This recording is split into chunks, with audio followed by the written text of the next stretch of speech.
Hi friends, ரொம்பவே simple and டேஸ்டியான கோவக்காய் ஃப்ரையும் அது கூடவே எந்த விதமான மசாலா பவுடரும் ஆட் பண்ணாமல் பருப்பு போட்டு சவ் கூட்டு டேஸ்ட்டாக எப்படி பண்ணலான்னு பார்க்கலாம் வாங்க. ஒரு கப் பாசிப்பருப்பு, ஒரு கப் பருப்பை கழுவி 10 நிமிஷம் ஊற வச்சு வேக வச்சிடலாம். பருப்பை ஊற வச்சு வேக வைக்கும் போது ஹெல்த்துக்கும் நல்லது, சீக்கிரமாகவும் வெந்துடும். பருப்பு கூடவே ஒரு வெங்காயம், சின்ன வெங்காயம் இருந்துச்சுன்னா ஒரு கைப்பிடி அளவு சேர்த்துக்குங்க, எங்கிட்ட இல்லை.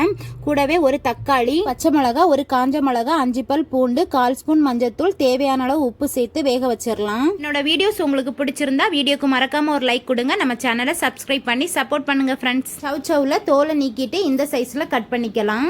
பருப்பு, வெங்காயம், தக்காளி எல்லாமே சூப்பரா வெந்து வந்துருச்சு. இது கூடவே நம்ம கட் பண்ணி வச்சிருக்க சவுச்சவு சேர்த்துக்கலாம்.